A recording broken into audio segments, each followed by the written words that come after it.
Dear students, this video is a continuation of the topic errors. This is its third video. आज हम इस video में उन errors को ठीक करेंगे जो ट्रायल बैलेंस को अफेक्ट करते हैं और ऐसे एरर्स जो ट्रायल बैलेंस को अफेक्ट करते हैं they are corrected through suspense account. सबसे पहले इस टॉपिक में बेटा इम्पॉर्टेंट बात यह है समझना कि सस्पेंस का अकाउंट कब बनाया जाता है।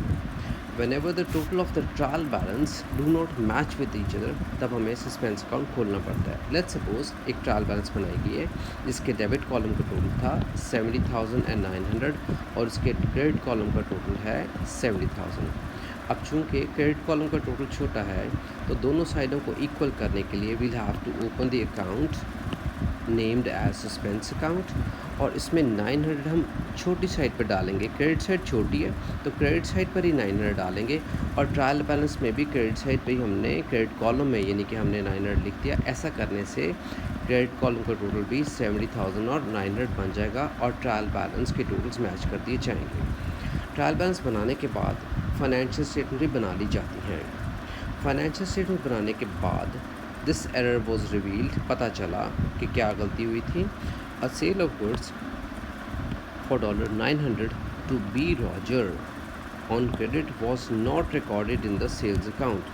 अब बुककीपर से क्या गलती हुई है कि हमने क्रेडिट पे बी रॉजर को चीज़ें बेची थी। It was not recorded in the sales account. जब बेटा लिखा है it was not recorded in the sales account, इसका मतलब ये है कि सेल्स के अकाउंट में एंट्री पास नहीं हुई थी। Whenever we sell goods on credit तो हम उसकी क्या एंट्री पास करते हैं, हम ट्रेड रिसीवर को करते हैं डेबिट, यानी कि बी रॉजर को डेबिट करेंगे और सेल्स के अकाउंट को क्रेडिट करेंगे। अब इसमें बड़ा क्लियरली स्टेटेड है कि it was not recorded in the sales account, यानी कि बुककीपर सेल्स के अकाउंट में एंट्री करना भूल गया है। तो it is understood that B Roger के अकाउंट में स्टूडेंट्स एंट्री पास हो चुकी हुई है। बड़ी इंपॉर्टेंट बात यह है कि जिस अकाउंट का जिक्र नहीं किया गया, यानी कि इसमें बी रॉजर का नहीं बताया गया, इसका मतलब है हमारे ट्रेड रिसीवेबल के बी रॉजर के अकाउंट में डेबिट एंट्री पास हो गई हुई है और सेल्स अकाउंट में एंट्री पास नहीं हुई। तो इसलिए इस एरर ने ट्रायल बैलेंस को अफेक्ट किया था। अब इस एरर को ठीक करने के लिए हमें क्या करना पड़ेगा, मैं बेटा ग्रीन से लिख रहा हूँ। चूँकि सेल्स अकाउंट में एंट्री पास नहीं की गई थी तो हम सेल्स के अकाउंट को ठीक करने के लिए सेल्स के अकाउंट को करेंगे क्रेडिट और सस्पेंस अकाउंट को हम करेंगे डेबिट बाय 900। ऐसा करने से जो सस्पेंस अकाउंट ओपन किया गया था बाय 900 ये क्लोज हो जाएगा। 900 minus 900 suspense account will be closed, which shows कि हमें जो एरर था वो मिल चुका हुआ है और करेक्ट भी हो गया हुआ है। Let's discuss now few examples. Example number 1 बेटा मैं पढ़ने के साथ साथ अंडरलाइन भी कर रहा हूँ उसे। Purchase of goods for $600 on credit from D William. सबसे पहले हमें ये ट्रांजैक्शन को एनालाइज़ करना चाहिए कि ट्रांजैक्शन हुई क्या थी। ट्रांजैक्शन ये हुई है कि हमने गुड्स उधार पर ख़रीदी हैं डी विलियम से 600 की। सेकंड स्टेप पे स्टूडेंट्स आपको ये सोचना चाहिए कि इसकी करेक्ट एंट्री क्या पास होनी चाहिए। हमें क्या करना चाहिए, परचेज़ के अकाउंट को डेबिट करना चाहिए बस 600 और डी विलियम के अकाउंट को क्रेडिट करना चाहिए। परचेजेस हमारे लिए गुड्स हैं, एसेट है, एसेट बढ़ता है तो डेबिट करते हैं और डी विलियम हमारे लिए लायबिलिटी है और ट्रेड पेएबल यानी कि लायबिलिटी जब बढ़ती है तो हम उसे क्रेडिट करते हैं। अब मैं रेड से अंडरलाइन कर रहा हूँ कि बुककीपर से गलती क्या हुई है। It was not recorded in the purchase account, यानी कि बुककीपर ये परचेज के अकाउंट में एंट्री करना भूल गया। मैं यहाँ पे क्वेश्चन मार्क लगा रहा हूँ कि परचेज के अकाउंट को डेबिट नहीं किया गया। अब इसमें डी विलियम के अकाउंट का जिक्र नहीं किया गया, इसका मतलब बेटा फॉर श्योर ये है कि डी विलियम के अकाउंट में एंट्री पास हो चुकी हुई है। तो डी विलियम को क्रेडिट कर दिया गया है और परचेज़ के अकाउंट को डेबिट नहीं किया गया। इसका मतलब एक एंट्री होगी और एक एंट्री पास नहीं हुई। तो ज़ाहिर बात है ये वाला एरर ट्रायल बैलेंस को अफेक्ट करेगा और ये करेक्ट भी करेंगे, देखना सस्पेंस अकाउंट के थ्रू ही। अब करेक्शन करने लगे जी, let's do the correction. Purchase को डेबिट नहीं किया गया तो हम परचेज़ के अकाउंट को 600 से करेंगे डेबिट। अब क्रेडिट किससे करना है, डी विलियम के अकाउंट को छेड़ने की ज़रूरत नहीं है, उसमें क्रेडिट एंट्री पास हो चुकी हुई है तो हम दूसरी एंट्री पर बच्चों भेजेंगे सस्पेंस अकाउंट में। सो परचेज अकाउंट डेबिट होगा और सस्पेंस अकाउंट हो जाएगा क्रेडिट। तो यहाँ पे एंट्री आ जाएगी, क्रॉस रेफरेंस में आप लिख देंगे परचेज। जी बेटा दूसरी बात, एग्जाम्स में अक्सर आपको कहा जाता है to pass the journal entries. अब हम जनरल जर्नल में करेक्टिंग एंट्री भी पास करेंगे।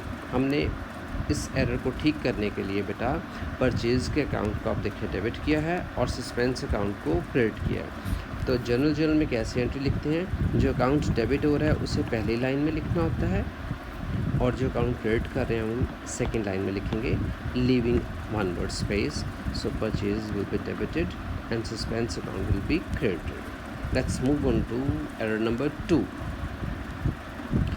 Rent account was over stated by 300। जब लिखा हुआ है ओवर स्टेटेड, इसका मतलब है जितनी अमाउंट रेंट के अकाउंट में जानी चाहिए थी उससे 300 ज़्यादा चलेगी। बेटा रेंट के एक्सपेंस है, एक्सपेंसेस की नेचर डेबिट है, हम डेबिट साइड पे रिकॉर्ड करते हैं। Let's suppose the correct amount वो 600, लेकिन बुक कीपर ने इसको 300 से ओवर स्टेट कर दिया, यानी कि 600 की बजाय उसने 900 की अमाउंट रिकॉर्ड कर दी, जो कि गलत है। अब इस एरर में बेटा क्रेडिट एंट्री का जिक्र नहीं किया गया, इसका मतलब है क्रेडिट एंट्री ठीक पास हो गई हुई थी, उसको हमें करेक्ट करने की ज़रूरत नहीं है, सिर्फ डेबिट एंट्री ख़राब है। एनीवे 600 की बजाय अब डेबिट साइड पे अमाउंट चली गई हुई है, लेट्स सपोज 900, अब ज़्यादा है। अब इसमें से 300 माइनस करने के लिए, कैंसिल आउट करने के लिए हमें क्या करेंगे, हम इस अकाउंट को क्रेडिट करेंगे बाय 300। इससे 900 में से 300 माइनस हो जाएगा और 600 रह जाएगा, सो रेंट का अकाउंट ठीक हो जाएगा। सो रेंट को क्रेडिट करेंगे, तो डेबिट कैसे करें, चूँकि स्टेटमेंट में डेबिट एंट्री का जिक्र नहीं, दूसरी एंट्री का जिक्र नहीं किया गया, कि दूसरे अकाउंट का कुछ बताया नहीं गया, तो दूसरी एंट्री हम कहाँ भेजेंगे, सस्पेंस के अकाउंट में। सो इसकी करेक्टिंग एंट्री होगी रेंट क्रेडिट, और सस्पेंस को हम करेंगे डेबिट बाय 300। और जनरल में कैसी एंट्री लिखते हैं, जो चीज़ डेबिट हो रही है वो पहले और जो क्रेडिट हो रही है वो बाद में। अब सस्पेंस अकाउंट डेबिट हो रहा है, तो आप लिखेंगे यहाँ पर सस्पेंस डेबिट और rent account credit bye 300।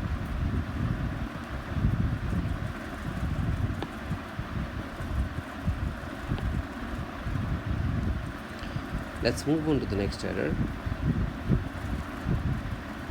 Error number 3. The total of the sales journal was forwarded as 18,480 instead of 18,400.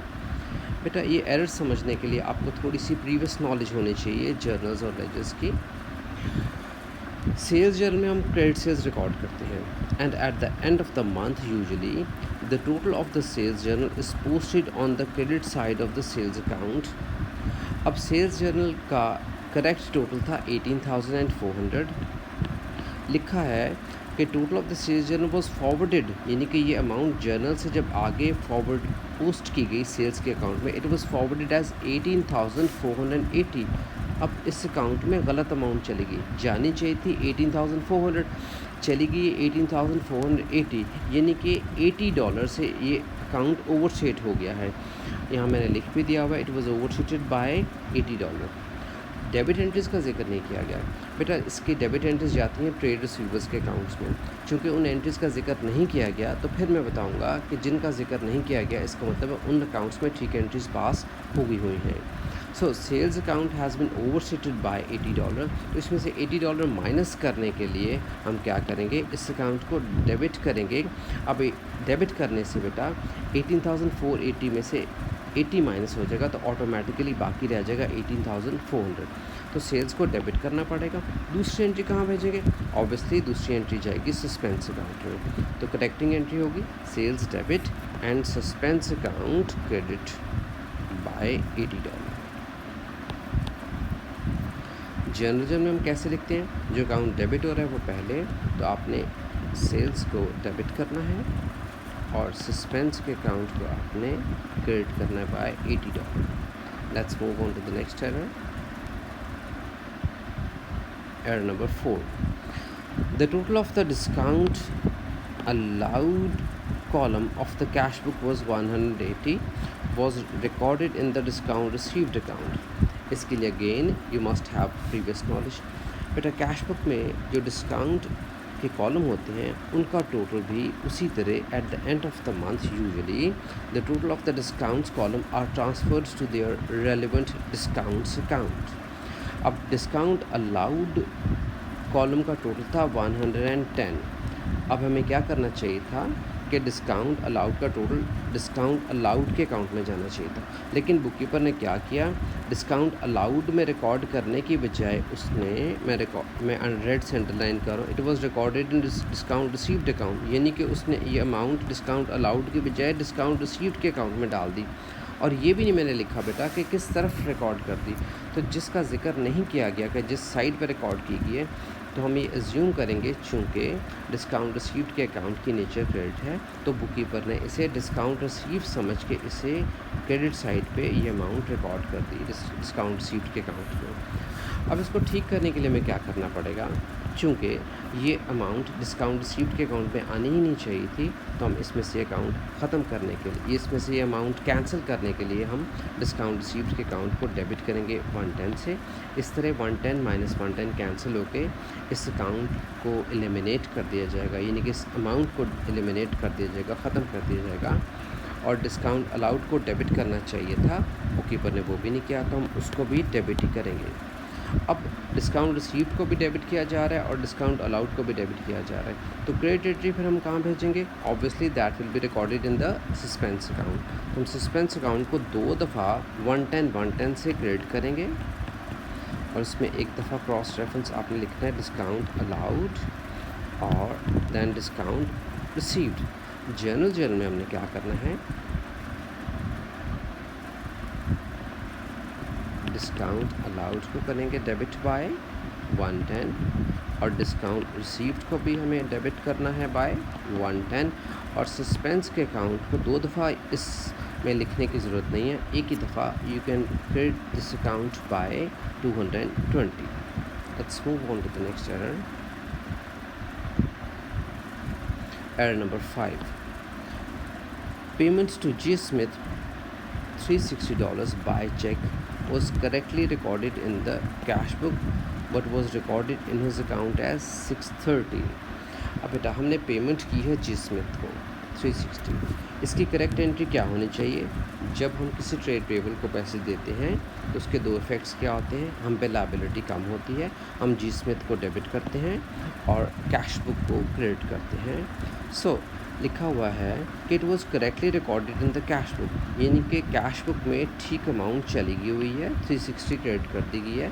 मैं रेड से अंडरलाइन कर रहा हूँ, गलती क्या हुई है, it was recorded in his account. His का मतलब है stands for that person that trade payable, उसके अकाउंट में अमाउंट रिकॉर्ड हो गई है 630, तो यहाँ पे अमाउंट गलत चली गई है 630। अब जानी चाहिए थी अमाउंट 360, अब 630 चली गई है। अब इसमें से हमने 270 माइनस करना है, चूँकि 360 और 630 का डिफरेंस है 270, तो हम इस जी स्मिथ के अकाउंट को 270 से करेंगे क्रेडिट। तो क्रेडिट करने से 630 में से 270 माइनस करने से बाकी ऑटोमेटिकली अमाउंट आ जाएगी 360। तो जी स्मिथ के अकाउंट को हम क्रेडिट करेंगे बाय 270। डेबिट एंट्री फिर कहाँ जाएगी, कैश बुक ऑलरेडी ठीक है, तो हम डेबिट एंट्री पोस्ट करेंगे सस्पेंस के अकाउंट में। सो जी स्मिथ क्रेडिट और suspense account will be debited by 270। Journal में सस्पेंस इज बीइंग डेबिटेड और जी स्मिथ के अकाउंट को हम करेंगे क्रेडिट बाय 270।